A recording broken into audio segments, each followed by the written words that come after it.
Hello guys, good morning. देखिए आज मेरा जो टॉपिक है वो है ब्लीचिंग पाउडर। ठीक है, ब्लीचिंग पाउडर का निर्माण कैसे होता है और ब्लीचिंग पाउडर के रासायनिक गुण। ठीक है, आज मैं आपको सभी पढ़ाऊंगा, यानी पूरा ब्लीचिंग पाउडर फिनिश करा दूंगा। ठीक है, जिसमें पेपर में ब्लीचिंग पाउडर से संबंधित जो भी क्वेश्चन आएगा उससे आप कर सकेंगे। ठीक है, और ब्लीचिंग पाउडर को हम क्या और बोलते हैं, ब्रिंजक चूर्ण। तो आज का मेरा टॉपिक क्या है, ब्लीचिंग पाउडर या ब्रिंजक चूर्ण। तो सबसे पहले हम ये देखते हैं कि इसका निर्माण कैसे होता है। ठीक है, तो चलिए पहले हेडिंग डालिए ब्लीचिंग पाउडर का निर्माण। ठीक है, यहां हम डाल देते हैं निर्माण। तो इसका निर्माण कैसे होगा, किस किस से निर्माण होगा। सबसे पहले हमें ब्लीचिंग पाउडर का फॉर्मूला पता होना चाहिए, क्या होता है CaOCl2। ठीक है, इसका CaOCl2। तो मेरा ये ब्लीचिंग पाउडर का निर्माण किससे होगा, क्या हुआ चूना होगा। देखिए शुष्क बुझे हुए चूने पर वो क्लोरीन या क्लोराइड गैस डालने पर। ठीक है, क्लोराइड गैस डालने पर। ठीक है, तो देखिए यहाँ शुष्क बुझा हुआ चूने का CaOH का होल ट्वाइज। ठीक है, ये क्या हो गया मेरा, ये हो गया है शुष्क बुझा हुआ। ठीक है, तो देखिए गाइस ये है मेरा टॉपिक ब्लीचिंग पाउडर ब्रिंजक चूर्ण। ठीक है, इसका जब हम निर्माण करेंगे यानी इसका निर्माण कैसे होगा, तो देखिए कैसे होगा। शुष्क बुझे हुए चूने पर क्लोरीन गैस डालने से ब्रिंजक चूर्ण का निर्माण होता है। ठीक है, तो देखिए ब्रिंजक चूर्ण का निर्माण होगा यानी CaOCl2। अब देखो यहाँ OH दो थे, इधर देखिए OH दो थे और यहाँ O आया, तो यहाँ बचा क्या, H2 और एक O बचा, तो जल निकल गया H2O और ये मेरा क्या बन गया, ब्रिंजक चूर्ण। ब्रिंजक चूर्ण या ब्लीचिंग पाउडर। ठीक है,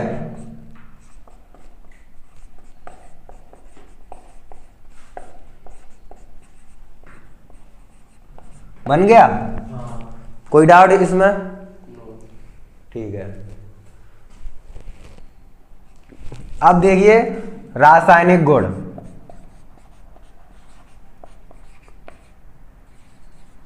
तो रासायनिक गुण यहां किसके होंगे, हैं किसके रासायनिक गुण होंगे, ब्लीचिंग पाउडर के। जब मेरा टॉपिक चल रहा है ब्लीचिंग पाउडर यानी ब्रिंजक चूर्ण, तो रासायनिक गुण भी इसके होंगे। अब यहाँ ब्लीचिंग पाउडर का निर्माण हो गया। ठीक है, अब यहाँ क्या चल रहा है, रासायनिक गुण है। निर्माण भी लिख सकते हैं या यहाँ लिख सकते हैं बनाने की विधि। ठीक है, बनाने की विधि। ठीक है, होगा क्या, जल के साथ गर्म करने पर। फर्स्ट पॉइंट है जल के साथ गर्म करने पर। ठीक, CaOCl2 प्लस H2O, क्योंकि जल के साथ गर्म करेंगे और जल का फॉर्मूला H2 होता है, और क्या करेंगे, गर्म। तो ये जो मेरा साइन है ये गर्म करने का है। ठीक है, इस साइन का क्या मतलब है कि हम गर्म कर रहे हैं। ठीक है, तो हम जब गर्म करेंगे तो यहां देखिए क्या होगा, क्या बनेगा, यहां बनेगा CaOH का होल ट्वाइज। तो देखिए अब क्या बचा, CaOH का होल ट्वाइज हो गया। अब क्या बचा मेरा, क्या बचा Cl2 ओनली, क्या बचा प्लस Cl2। तो हमने जब हमने यहाँ देखिए, जब हमने ब्रिंजक चूर्ण को जल के साथ गर्म किया, ये देखिए जल है और इसके साथ गर्म कर रहे हैं, तो मेरा क्या बना, क्लोरीन गैस निकली। क्या निकली, क्लोरीन गैस निकली। और क्या, CaOH का होल ट्वाइज यानी शुष्क चूना वापस बन गया। वही हो गया, वापस टूट गया, जिससे इसका निर्माण हुआ था वही चीज वापस बन गई जब इसको हमने गर्म किया। ये क्या बन गई, क्लोरीन। और जो पानी था वो क्लोरीन पानी कहाँ उड़ गया, भाप बन के। H2 है ना, कहाँ, जल के साथ क्रिया हो रही थी। मतलब ये है कि हमने एक बीकर में इसको लिया, ब्रिंजक चूर्ण को लिया, उसमें जल डाला और फिर गर्म कर दिया। तो जब गर्म कर दिया तो वापस से CaOH का होल ट्वाइज प्लस Cl2 यानी ये बन गया वो शुष्क वो बुझा हुआ चूना बन गया और ये क्लोरीन बन गई।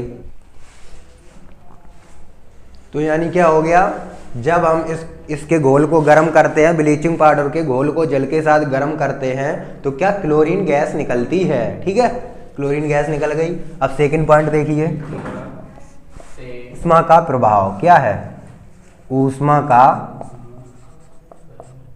प्रभाव।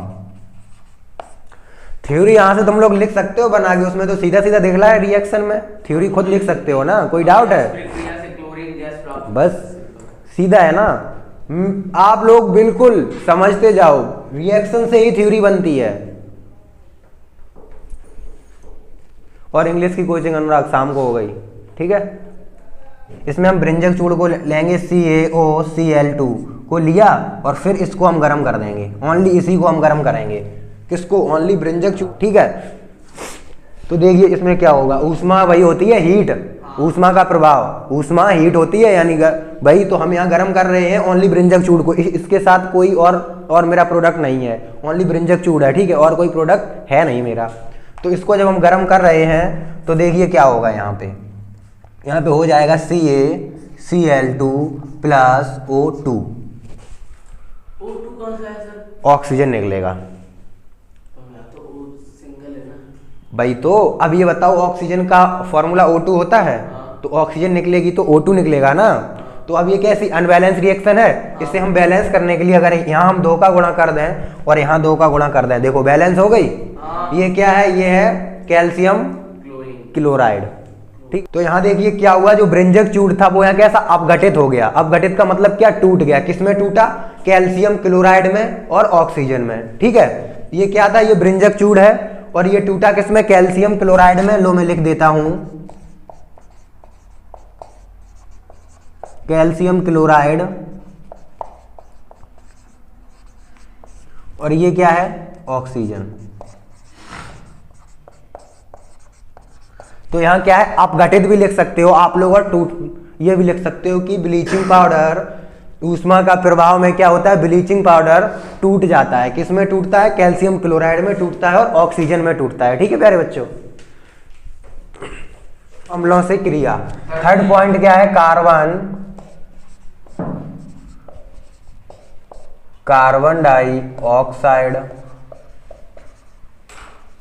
या तनु अम्लों से क्रिया, ठीक है। भैया एक दिन अब टेस्ट ले लो। टेस्ट, ठीक है, हो जाएगा टेस्ट।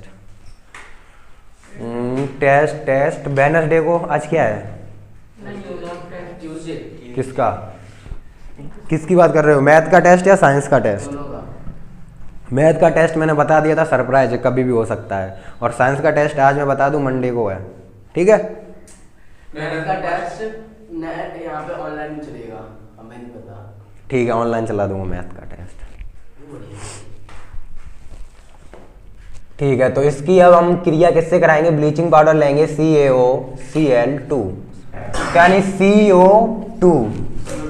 मेरे देसी गधे, तुम्हें ये नहीं लगता कार्बन डाइऑक्साइड? कितनी बार बताऊंगा, कार्बन का प्रतीक सिंबल C होता है, और डाई हम जब बोलते हैं, जब 2 हो 3 हो तो ट्राई बोलते हैं, ठीक है। 2 है तो यानी डाई हो गया, और क्या? ऑक्साइड, और ऑक्सीजन तो यानी O2 हो गया। कहाँ कैसे भूल गए थे? देसी गधों की कमी नहीं है। क्या हुआ? बस शांत रहो। चलो अब क्या बनेगा, कौन बताएगा? ये क्या है? कार्बन डाइऑक्साइड है, ठीक है। तो फिर carbon dioxide,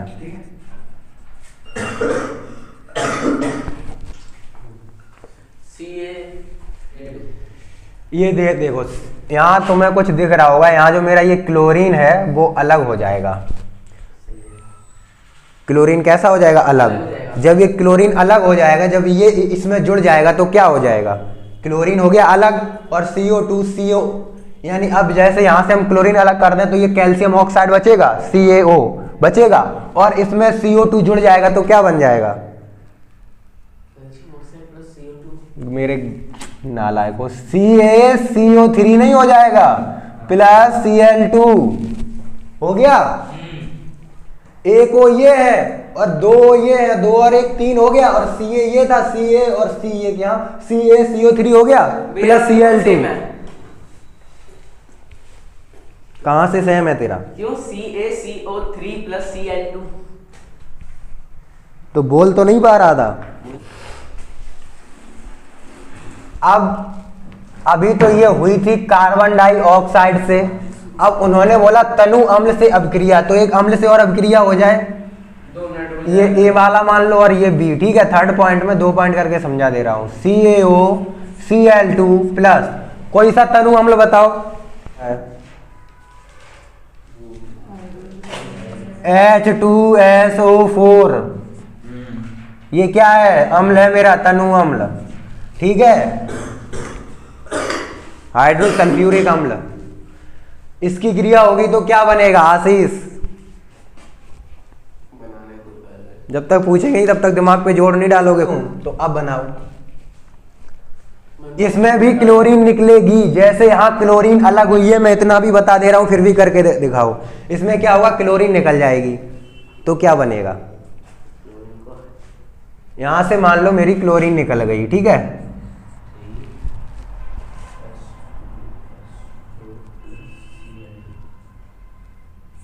CaO3H2S4 plus Cl2 गलत है। देखो सबसे पहली बात है मेरी, अगर मैंने यहां से क्लोरीन सबसे पहले निकाल दिया, ठीक है, क्लोरीन अलग हो गया, तो अब आपको कुछ दिख रहा होगा, ये O, ठीक है, और यहां से ये देखिए H2 दिख रहा है, तो H2O क्या हो गया, जल, ठीक है। अब जो बचा है वो जोड़ के लिख दो, क्लोरीन को पहले ही मैंने अलग कर दिया था, अब यहां से H2O निकल गया, बचा क्या, CaSO4, तो लो CaSO4, और यहां तो H2O निकल ही गया था, ये लो प्लस। भैया इधर देखना, क्या देखना, गलत है, मैंने आपकी बात में आके गलत कर दिया, मेरी बात में। हाँ क्यों, मैंने यहाँ पहले H2O निकाल दिया, ओके। तो अकेला H2O निकालने से क्या होता है, मैंने तो पूरा जब मैं बता रहा था क्लोरीन गैस निकलेगी तो बचा हुआ तुम लोग कर सकते हो, देख लीजिए इसमें कुछ था, नहीं था। ये क्या बन गया, कैल्शियम सल्फेट, क्या बन गया, कैल्शियम सल्फेट। फॉर्मूले याद करो वरना भला नहीं होने वाला। ये CaCO3 क्या था, कैल्शियम सल्फेट, अरे ये है जल, CaCO3 वो है कैल्शियम कार्बोनेट, ये जल निकल गया, ये क्लोरीन।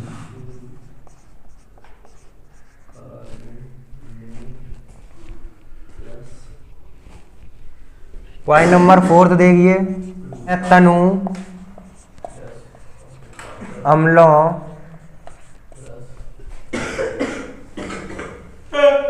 अम्लों की ये चौथा पॉइंट है, अल्प मात्रा से अभिक्रिया, हाँ से अभिक्रिया,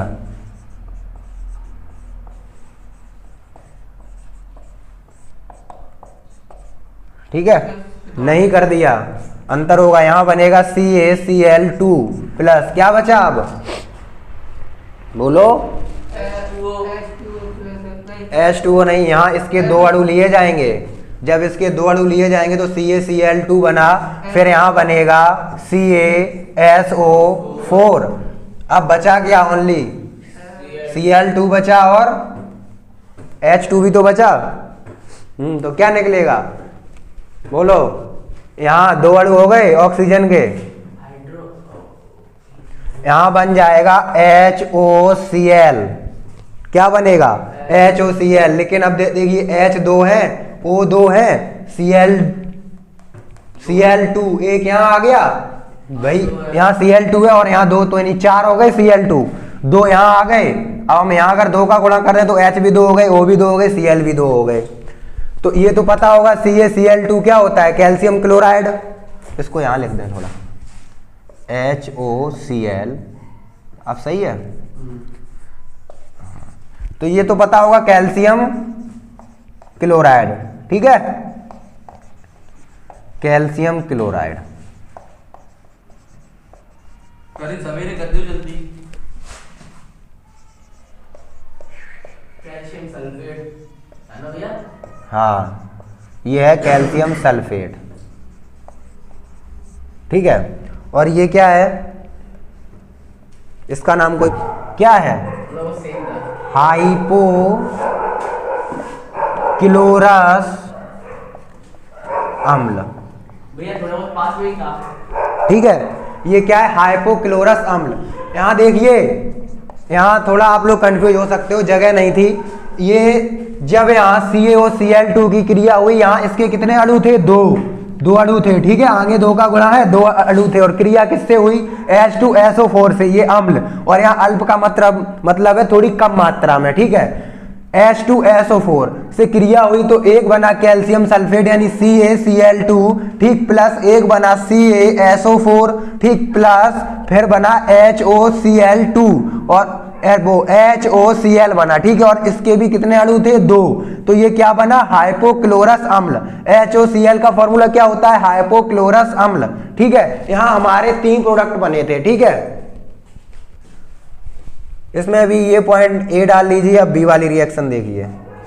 अम्ल ये क्या था, ये था सल्फ्यूरिक अम्ल, ठीक है, सल्फ्यूरिक अम्ल हो गया था। अब यहाँ हम कराएंगे हाइड्रोक्लोरिक अम्ल से, ठीक है, किससे रिएक्शन, हाइड्रोक्लोरिक अम्ल से। सल्फ्यूरिक अम्ल से हो गई, अब हाइड्रोक्लोरिक अम्ल से कराएंगे तो यहाँ हो जाएगा CaOCl2 प्लस HCl, यही होता है, वो मॉलिक्यूल लेंगे, ठीक है, मतलब 2 अणु लेंगे, तो यहाँ बन जाएगा CaCl2, ठीक है, उसके बाद प्लस Cl2 प्लस 2HOCl2, नहीं 2HOCl, और यहाँ 2 का गुणा हो जाएगा क्योंकि हमने 2 मॉलिक्यूल लिए थे ना, CaOCl2 यहाँ 2 मॉलिक्यूल थे, प्लस उसके बाद HCl के भी 2 मॉलिक्यूल थे, तो देखिए यहाँ CaCl2 हो गए 2 मॉलिक्यूल, यहाँ HOCl के भी 2 मॉलिक्यूल। तो कहने का ये मतलब है, यहाँ देखिए, कहने का ये मतलब है मेरा पॉइंट नंबर 4 में, तनु अम्लों की अल्प मात्रा से अभिक्रिया।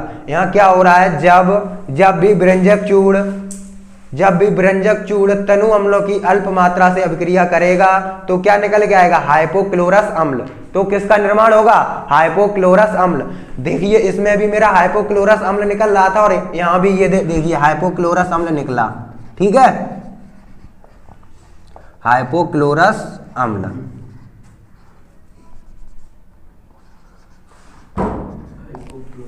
यानी हाइपोक्लोरस एसिड, HOCl है। अब इसका हम अपघटन करा दें, यानी इसको तोड़ दें, तो देखिए क्या होता है, अगर इसको हम तोड़ दें, हाइपोक्लोरस अम्ल का अपघटन हो रहा है। यहाँ लिख लो, क्या लिख लो, हाइपोक्लोरस अम्ल का अपघटन। यहाँ लिख लो, ये पॉइंट मैं एक बता दे रहा हूं, एक्स्ट्रा में दिमाग में आ गया, हाइपोक्लोरस अम्ल का अपघटन। तो देखिए क्या होगा, अपघटन होगा किसका, हाइपोक्लोरस अम्ल का। हाइपोक्लोरस अम्ल का फॉर्मूला क्या है, HOCl है, इसका अपघटन होगा तो एक HCl बनेगा, एक O बनेगा। अब जब आपको पता है, जब सिंगल O वाला ऑक्सीजन बनता है तो वो कैसा होता है, नवजात ऑक्सीजन। कैसा होता है, नवजात ऑक्सीजन।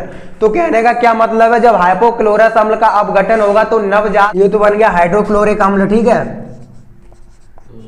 हाइड्रोक्लोरिक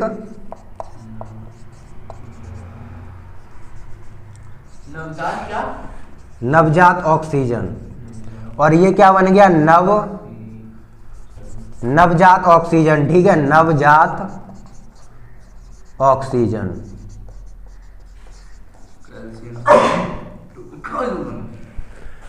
बताइए मजा आया इस टॉपिक में। तो ये टॉपिक मेरा यही होता है समाप्त, ठीक है। क्या, ब्लीचिंग पाउडर का ये याद रखना, जब हाइड्रोक्लोरिक अम्ल का अपघटन होगा तो क्या बनेगा, नवजात ऑक्सीजन यानी O, ठीक है, HCl और O, इसका अपघटन हो गया यानी टूट गया। देखिए जो यहाँ ये नवजात ऑक्सीजन बनी है, एक बात मैं आपको बता दूं, जो मेरा ये ब्रिंजक चूड़ है यानी ब्लीचिंग, वो कीटनाशक का कार्य क्यों करता है, इसलिए कीटनाशक का कार्य करता है क्योंकि उसमें नवजात ऑक्सीजन पाई जाती है। ये पॉइंट हमेशा याद रखना। जो ब्लीचिंग पाउडर है ये कीटनाशक का कार्य क्यों करता है, क्योंकि इसमें नवजात ऑक्सीजन पाई जाती है। और ब्लीचिंग पाउडर और ब्रिंजक चूड़ एक ही बात है, ठीक है।